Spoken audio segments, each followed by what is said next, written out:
Cecília.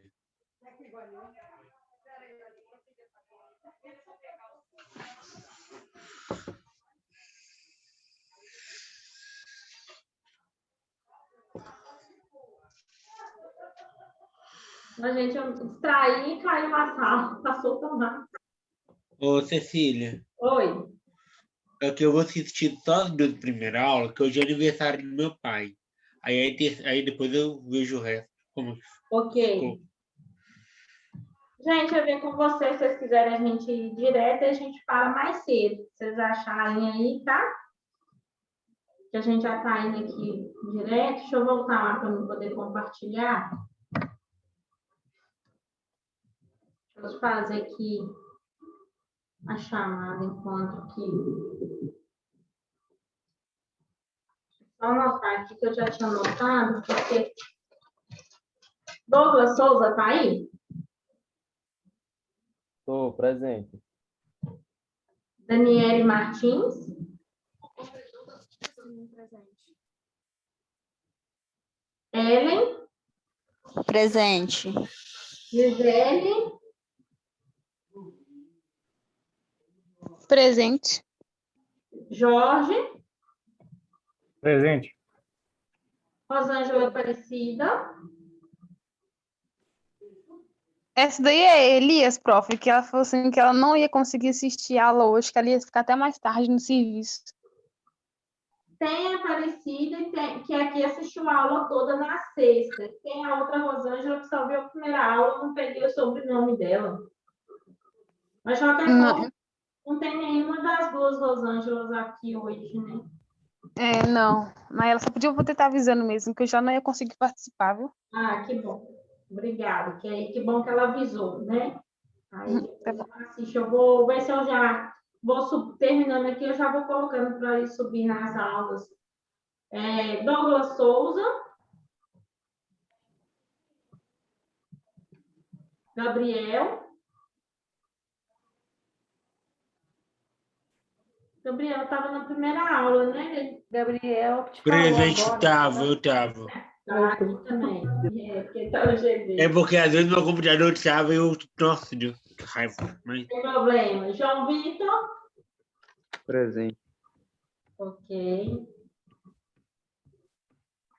Pedro Guedes. Estou aqui, professor. Sunamita Alves. Presente. Eu vejo que vocês estão online, espero que vocês falar presente, porque às vezes a pessoa liga a câmera, dá uma saidinha, né? Deixa ela ligada. Gislaine. Presente. Tiago Oliveira.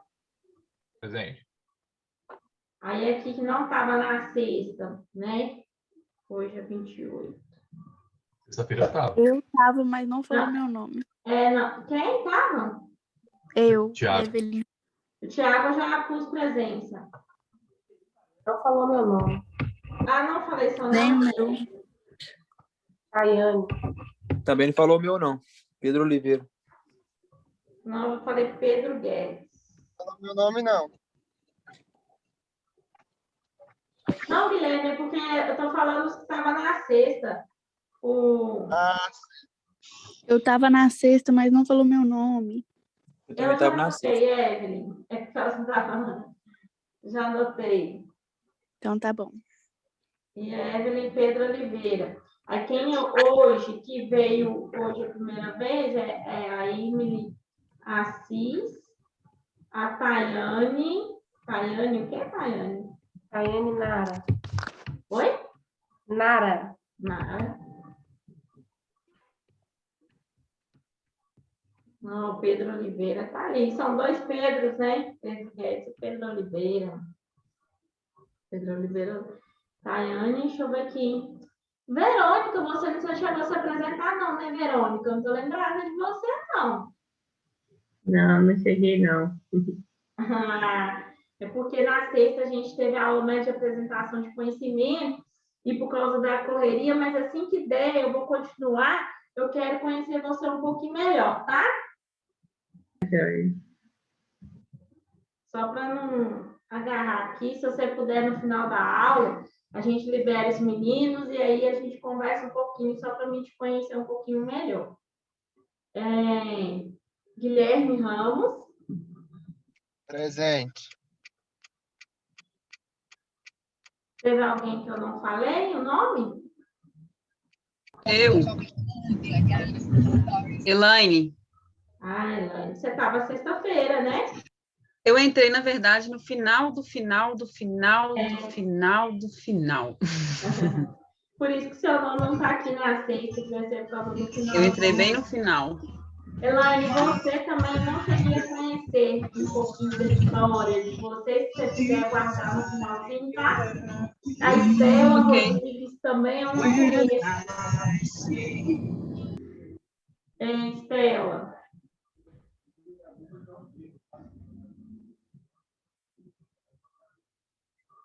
Tá me ouvindo, Estela? Tá, o seu som tá desligado. Olá, boa noite, tudo bem? Estou escutando, sim. Então, tá bom. Aí, se você puder, então, ó, no final, eu queria conversar com a Elaine, com a Estela e com a Verônica. É só porque aí eu gosto de conhecer, né, um pouquinho dos meus alunos, fica melhor. Então, vamos continuar lá, né, gente?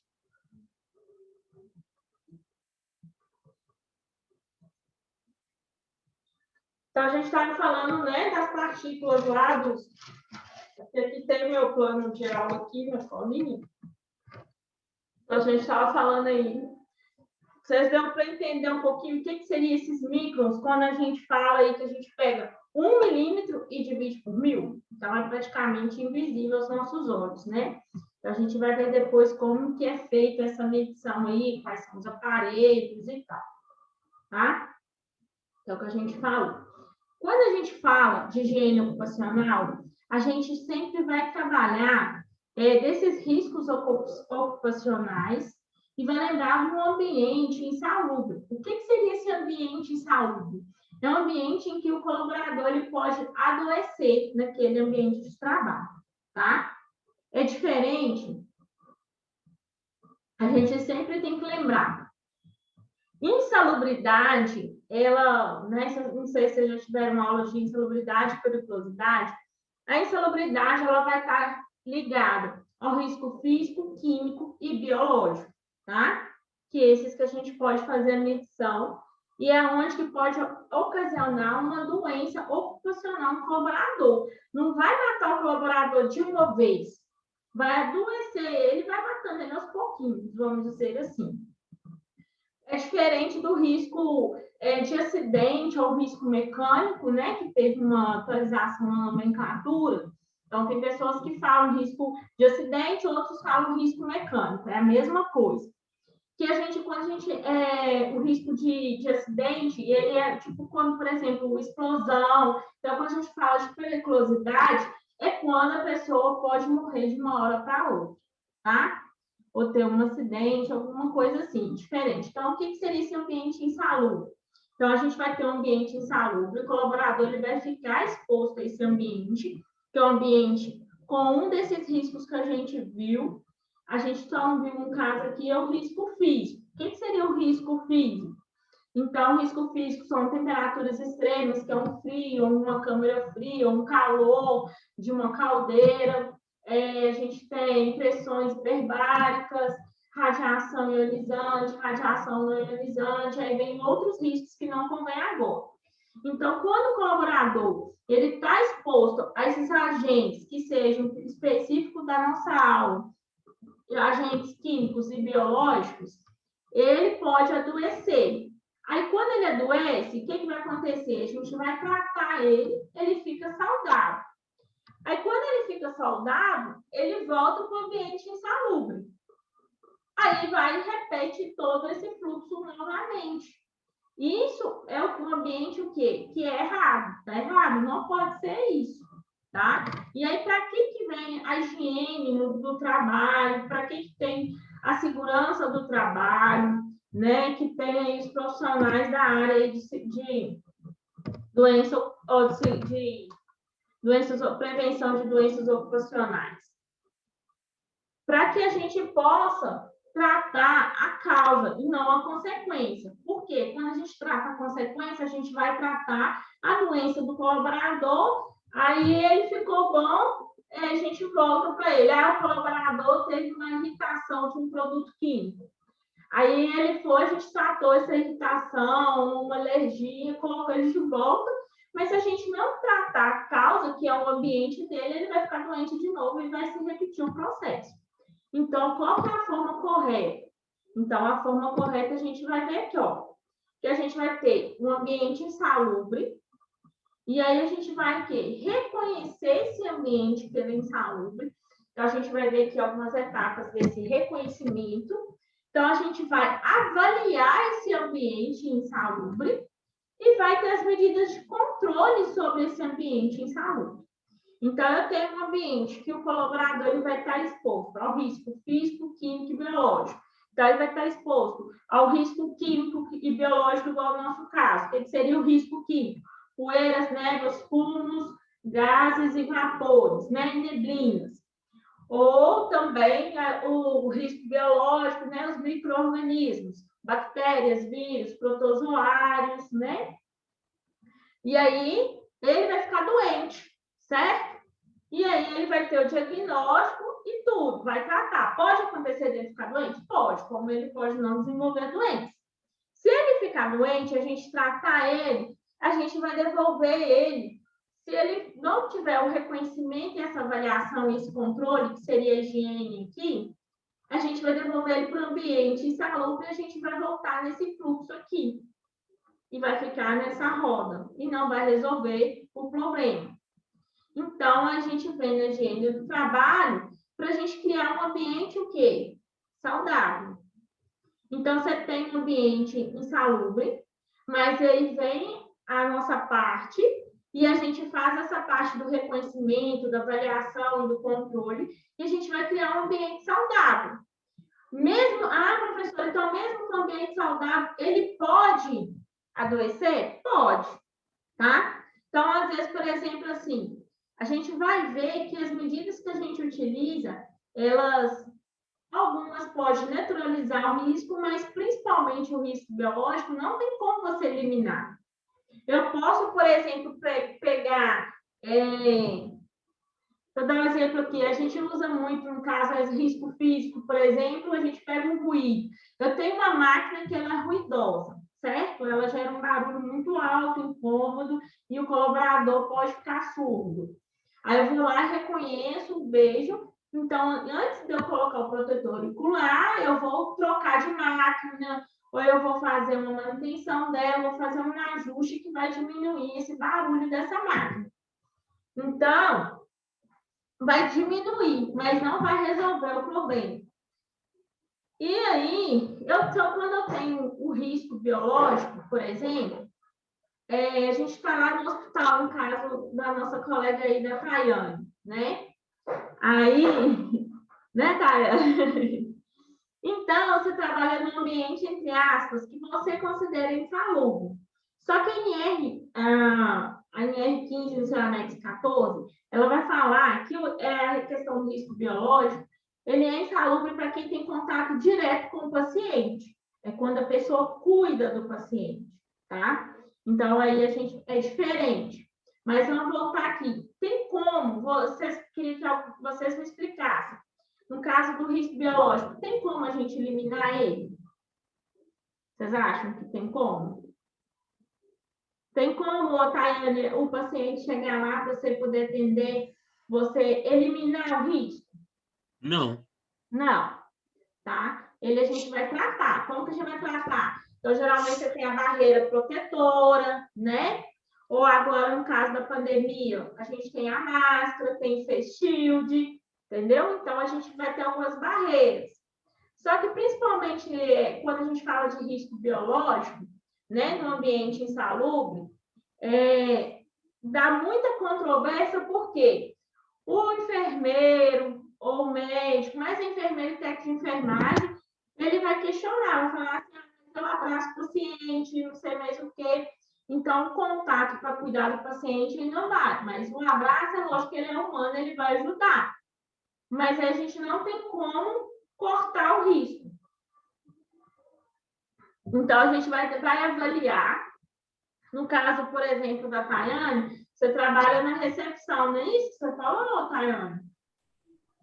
Não, eu trabalho diretamente, eu trabalho lá na unidade de internação. Ah, Eu sou assistente administrativa, então, assim, eu mexo com conta de paciente, eu fico do lado de enfermeira que vai no leito, igual como eu trabalho na área do Covid agora. Então, assim, os médicos entram dentro do leito com aquele capote, eles colocam privativo, colocam capote. Então, assim, eu fico numa sala onde os médicos estão lá comigo o tempo todo, entendeu? Então, assim, de uma forma ou de outra, eu estou também no meio daquela contaminação ali. Igual eu mexo com a conta dos pacientes, que eu tenho que fechar a conta. Eu já ouvi um caso, não sei se é verdade, de uma funcionária que ela pegou tuberculose porque o prontuário do paciente estava contaminado. Eu não sei se é verdade. Eu fiquei sabendo que uma funcionária do hospital, não sei qual hospital, que ela pegou tuberculose através da conta do paciente que estava contaminado. Então, assim, eu mexo com as contas do paciente, tudo lá no meu setor. Aí, isso que eu não entendi, né? Porque eu não tinha direito de receber a insalubridade. Porque quem trabalha na recepção, na entrada do hospital, não tem contato nenhum. Mas como eu trabalho lá dentro da parte de internação, mexendo com as contas mesmo, eu já tenho um contato maior com essas coisas. Tá. Entendeu? Depois, se for o caso mais para frente, assim, quando a gente tiver oportunidade, a gente pode até aprofundar um pouco melhor, só para não entrar muito, né? Vou falar superficialmente para não fugir muito do foco. Mas o que acontece? Essa questão do TBC, né, a tuberculose ela é considerada uma doença ocupacional para quem trabalha no hospital. Só que, para começar, a gente primeiro avalia se aquele hospital ele é referência ou não para TBC, para tuberculose. Porque eu posso pegar tuberculose no ônibus, no metrô, em vários lugares. Em casa, ou todo lugar que tiver aglomeração, eu posso pegar. E essa contaminação da TBC é por aerodispersões. Então, a pessoa espirra, então vai as gotículas, né? Saem as gotículas, e aquela gotícula, ela geralmente alcança 1 metro de distância. Então, eu espirrei, espirrei, foi lá a tuberculose para até 1 metro de distância. Então, aquele bacilo, ele sai do meu organismo e já tem que entrar no outro organismo para ele sobreviver. Pelo menos foi isso a orientação que eu tive dos profissionais infectologistas que eu trabalhei. Então, por isso que geralmente o pessoal utiliza a máscara quando ela vai ter o cuidado com aquela pessoa, sabe? De tuberculose, por causa dessa questão do bacilo. Mas, enfim, o caso de vocês, assim, eu acho porque é complicado. Todo mundo, para mim, que trabalha no hospital deveria de receber insalubridade. O ambiente hospitalar em si, ele é um ambiente insalubre, vamos dizer assim. Então, eu, como técnico de segurança do trabalho no hospital, eu visitava direto, eu ia nas enfermarias, porque eu ia visitar os técnicos de enfermagem para saber como que eles estavam trabalhando, fazer inspeção dentro dos leitos, né, para a gente ver lá como que estavam as condições, a iluminação, porque dependendo da iluminação, se ele for pegar uma veia, ele pode não enxergar direito e ter um acidente com pérfuro cortante. Então, tem várias situações. Aí, eu também poderia questionar.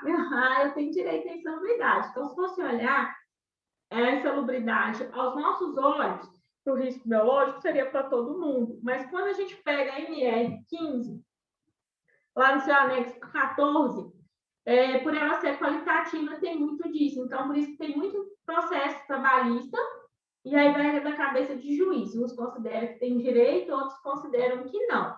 Então, há casos de funções que elas são definidas, que têm direito, e há casos que fica em interrogação.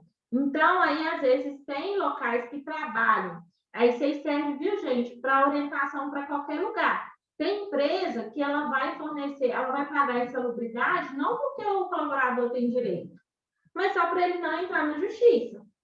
E é tipo um complemento de renda. Então, por exemplo, tem hospital, eu nunca ganhei insalubridade. Já trabalhei no Hospital das Clínicas de Belo Horizonte, quase 4 anos, trabalhei 1 ano na UPA Centro-Sul, trabalhei alguns meses na Axial, trabalhei quase 6 anos no Instituto Mário Penha. Então, em lugar nenhum desses eu recebi insalubridade. Mas tem hospitais que pagam insalubridade, por exemplo, para o técnico de segurança, não porque ele faz direito. É uma complementação da renda e é uma forma dele não levar na justiça. Né? Então, uma coisa, outra coisa, outra coisa. E tem casos que a pessoa realmente poderia ter o direito, porque você não tem essa medida de controle aqui, vamos dizer assim, entendeu? E aí, dá margem para poder ganhar na justiça. Então, quando a gente fala desse ambiente insalubre, seja para o risco biológico ou para o risco químico, aí a gente tem que ficar atento com essa parte desse reconhecimento, avaliação e controle. Então, às vezes, a empresa ela tem umas economias porca, porque ela quer economizar, por exemplo, de pôr barreira para todo mundo, para a pessoa não ter o contato direto com o paciente, e ela vai ter muito mais prejuízo em questão de, vamos supor assim, de advogado, de questionamento aí por causa da insalubridade. Uma coisa que eu não sei se alguém já falou para vocês, né, de uma forma geral, nós da segurança do trabalho, a gente é um serviço de consultoria dentro da empresa, tá? A gente não compra, a gente não contrata, a gente não vende, nós somos consultoria. Então, nós vamos orientar a empresa, nós vamos sugerir o que ela deve fazer. Lógico que a gente fica muito mais feliz quando ela atende a gente. Mas aí, por exemplo, principalmente hospital, agora tem muitas empresas que eu acho que pode ser também. Cadeira ruim, postura ruim lá da ergonomia. Aí todo mundo vira para o técnico de segurança, porque não sei o que as cadeiras daqui tá ruim, porque não sei o que. Eu falo assim, eu concordo. Eu já solicitei, já fiz, já mandei e-mail, já fiz um relatório técnico, mas o dinheiro para comprar as cadeiras não sai do meu bolso. Então, a gente faz a nossa parte, né, nessa parte aí da higiene do trabalho, que é fazer esses levantamentos aí dessas medidas de controle, dessas avaliações, para que a gente possa ter um ambiente mais saudável. Porque a gente tendo um ambiente saudável, a gente vai ter o quê? Trabalhador saudável, tá? Boa noite, professora. Boa noite. Quem está falando? Rosângela Lopes. Ah, tá. E Rosângela? Eu fiz a chamada. Na sexta, você saiu mais cedo, né, Rosângela? Professora, não entendi. Na sexta, você na segunda aula, na terceira, não sei, você não assistiu, não, né? Na terceira, eu não assisti. Rosângela Lopes, a outra é Aparecida. Beleza. Opa. Então, vamos lá. Aí, esse reconhecimento dos riscos, né, etapa muito importante da higiene do trabalho. Por quê? A gente vai ver o risco que ele não é reconhecido, ele não será avaliado e não controlado. Então, se a empresa ela não tem esse controle de qual o risco que o colaborador dela está exposto, ela não vai fazer nada. Automaticamente, esse risco não vai constar no PPRA e não vai constar no PCMSO, tá? Que é o Programa de Controle Médico e Saúde Ocupacional, NR7. Então, a gente vai ter que ficar atento quanto a isso. Vocês vão ver durante o curso, quem está mais tempo viu que uma coisa é linkada à outra, né? Uma coisa puxa a outra. No final, que fica bacana, que a gente consegue entender melhor esse contexto, tá? Mas a gente vai tentando aí associar, para quem ainda não viu tudo, para não ficar muito perdido. Então, esse reconhecimento, ele vai ser... O que vai ser esse reconhecimento? A gente vai fazer um levantamento dos dados sobre o ambiente, né? Sobre a organização do trabalho, para a gente poder orientar a tomada de decisão sobre a necessidade de avaliações quantitativas. Então, quando a gente fala quantitativa, de quantidade, é algo que eu posso mensurar, é algo que é número, que eu posso contar. Qualitativa, então, a gente não tem número, a gente não mediu, a gente não vai chegar com um aparelho e vai colocar. Qualitativa no achômetro, resumindo é isso. Então, qualitativa no achômetro e quantitativa é quando a gente tem a medição formal, né, desses agentes, ou sobre a introdução de medidas de controle imediato ou não. Por quê? A gente pode fazer um reconhecimento e ver que tem um risco grave iminente. O que seria um grande risco grave iminente? É quando a gente vai colocar a vida da pessoa em risco, né? Então, a gente pode ver também que mesmo que a vida da pessoa não esteja em risco, ela pode ter problemas sérios aí com a sua saúde. Então, a gente vai orientar essas medidas de controle que se pode esperar ou se elas têm que ser feitas imediatamente, naquele momento que a gente reconheceu aquele risco. Gente, está dando para entender ou eu estou muito rápido?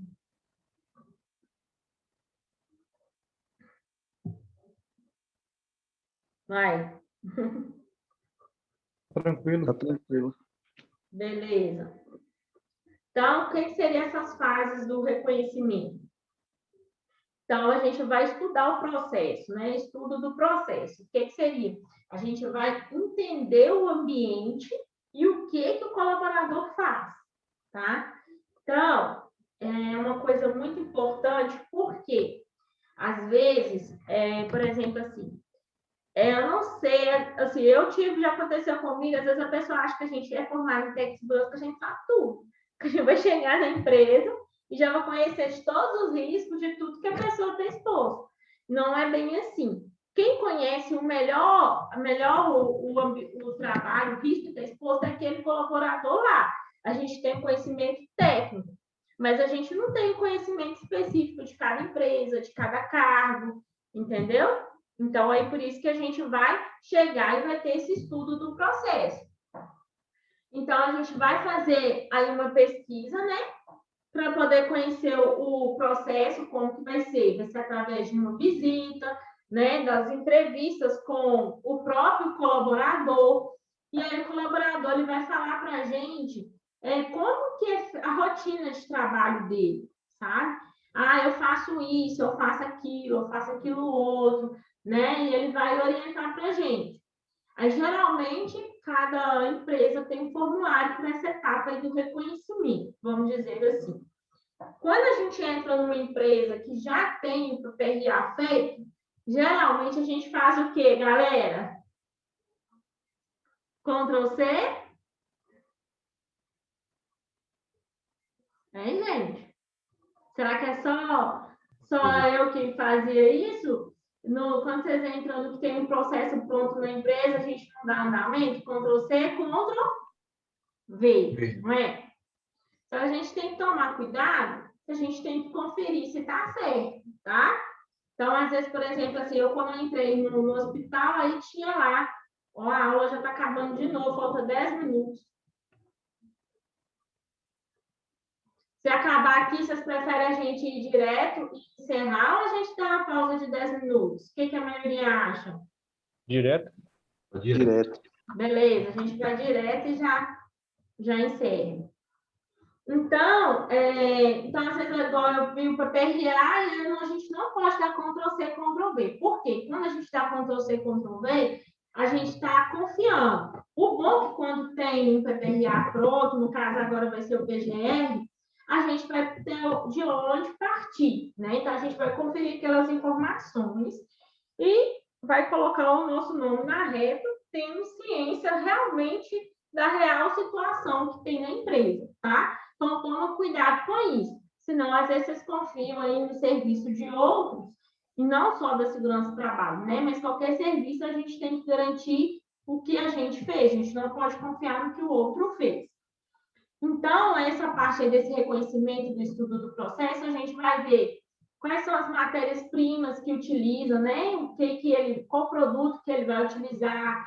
Aí a gente vai ver se ele vai utilizar algum produto químico, quais seriam esses produtos químicos, se é uma cola, se é um tine, se é uma solda, se é um gás, né?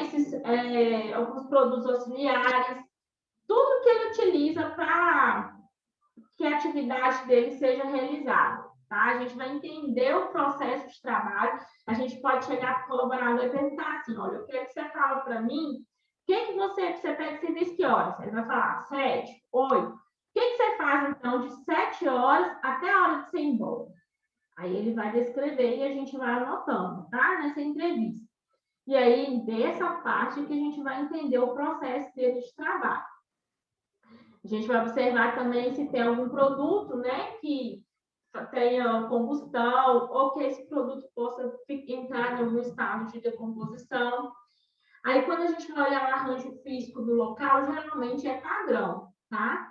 Aí, é pé direito, que seria a altura, né, do ambiente de trabalho, geralmente é 3 metros, aí já é padrão também, mas a gente tem que analisar a localização das máquinas, né, como que é feita essa organização, porque esse arranjo físico, a gente tem que ficar atento com ele por causa do risco de acidente. Então, se a gente tiver máquina muito próxima, as pessoas podem encostar umas nas outras, né? Então, a gente tem que avaliar. E as características do processo, nessas condições operacionais e ambientes do local, ambientais do local. Isso aqui, essa parte do reconhecimento da higiene ocupacional, a gente vai ver os processos, tá? A gente tem que saber que eles existem, mas a gente vai ter que seria como a gente não está essa questão de pandemia, fica difícil marcar a visita, mas isso seria interessante uma visita técnica, né? Para quem está fazendo estágio aí já, provavelmente, se a empresa não é uma empresa terceira que faz os documentos, eles devem solicitar alguma coisa aí para os estagiários. Então, isso aqui é muito interessante a gente ver na prática, tá? Às vezes pode ser que um pouquinho na parte teórica, a gente tem uma noção, mas não é uma noção assim tão bacana como se a gente pudesse vivenciar isso vendo lá em campo. Então, geralmente a empresa vai ter um formulário e a gente vai preencher aquele formulário com essas etapas aqui que a gente está vendo do reconhecimento. Então, a gente vai ver as condições climáticas, né? Que seria a direção predominante das correntes de ar, ver a temperatura, se é muito quente o ambiente, se ele é muito frio, né? E tem aquela parte também. Tem que tomar cuidado, porque eu já tive colaborador, quando a gente fala de risco físico, aí tem lá o risco físico, vai falar de temperaturas extremas, que seria, no caso, o frio ou o calor. Mas quando a gente fala esse frio e calor, não é natural do ambiente, igual a gente está agora na época de frio, e tem época que a gente está no calor. E seria proveniente de uma máquina ou de algum equipamento, tá? Então, cuidado para o pessoal não passar o sexto contrato. Porque já teve gente falando assim comigo, aqui dentro é muito quente. Aí, quando a gente vai fazer, principalmente o mapa de risco, né? Às vezes nem todo mundo viu aí que o mapa de risco a gente coloca, eu estou exposto ao calor. Mas quando você vai ver, ele está querendo dizer que é o calor porque está fazendo calor mesmo. Não é o calor proveniente de uma máquina de algum equipamento. Então, a gente não considera isso como risco ocupacional. O risco é diferente do que se ele trabalhar ao ar livre. Faz parte da função dele ficar exposto. Aí é radiação ionizante. Não ionizante, desculpa, né? A ionizante é do raio-x. Então, quando a gente fala aí dessa temperatura aí, né, do ambiente, e a pressão atmosférica, a umidade relativa do local, né? As condições climáticas já não são lá do risco físico.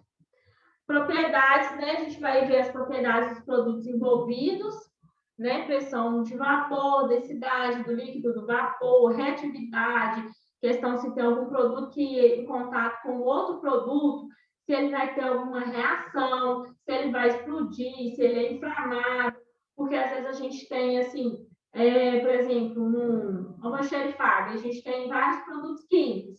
Então, aqueles produtos químicos, eles têm que ser separados conforme está lá na FISP dele, a gente vai ver mais para frente, porque às vezes tem produto que em contato com o outro produto ele pode ter uma reatividade, tá? Pode ficar inflamável, ele pode explodir. Então, a gente vai ver também a toxicologia dos produtos. O que seria isso?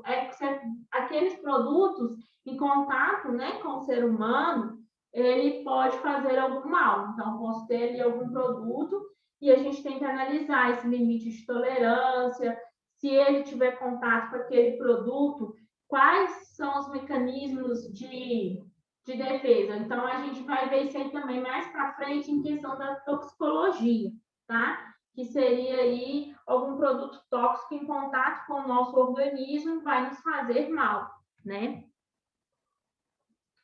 As condições de segurança e saúde dos trabalhadores, a gente vai ver se já teve também algum caso de algum acidente, alguma doença ocupacional naquele ambiente, né? Eu, particularmente, eu nunca trabalhei em algum lugar que tivesse, mas pode acontecer de ter. Aí teve, a pessoa adoeceu, ela ficou surda, e aí, o que foi feito? O funcionário lá da manutenção, ele trabalhava lá com a tinta lá e usava spray durante muitos anos, e aí ele teve uma doença, então, uma doença ocupacional. Aí, o que foi feito? As atividades dos seus trabalhadores, né? A gente vai ver o tempo de exposição, se ele fica exposto naquele ambiente muito tempo, se é o dia todo, se é meio horário, porque às vezes ele pode ter uma rotina de atividade, pode ter revezamento, você pode ter setores que aí vai ter um risco e a pessoa vai ficar uma semana ali, outra semana em outro setor, né? Então, ele não vai ficar toda a jornada dele mensal. Então, a gente vai avaliar esse tipo aí também de jornada, o tempo que ele está exposto, e quantos colaboradores que estão expostos ali àquele risco, né? As exigências físicas e intelectuais para a tarefa, então, a gente vai ver, a pessoa tem que ter força física, então, às vezes, dependendo do ambiente, eles colocam para carregar peso uma pessoa que não dá conta de carregar um peso, uma pessoa mais franzina, né? Que não vai dar conta. Precisa de ter a pessoa precisa de ter uma exigência intelectual para a tarefa, ela tem que ter algum estudo específico para isso, algum conhecimento específico para isso. Por quê? Senão pode ocasionar também algum acidente. Então, a gente vai ver essa questão aí do treinamento da pessoa, né? Essa questão intelectual, do grau de instrução dela, para que ela possa entender e desenvolver a atividade dela, a tarefa dela com maior segurança. A gente vai ver também essa questão, igual eu comentei antes, o posicionamento da máquina em relação aos trabalhadores, né? Esse arranjo físico, se ele vai estar adequado ou não. Então, a gente tem aí também os programas de manutenção, né? Que aí essas manutenções, as preventivas, ou seja, a gente vai prever a manutenção. Então, por exemplo, de 6 em 6 meses, eu vou ter uma manutenção preventiva. Então, eu tenho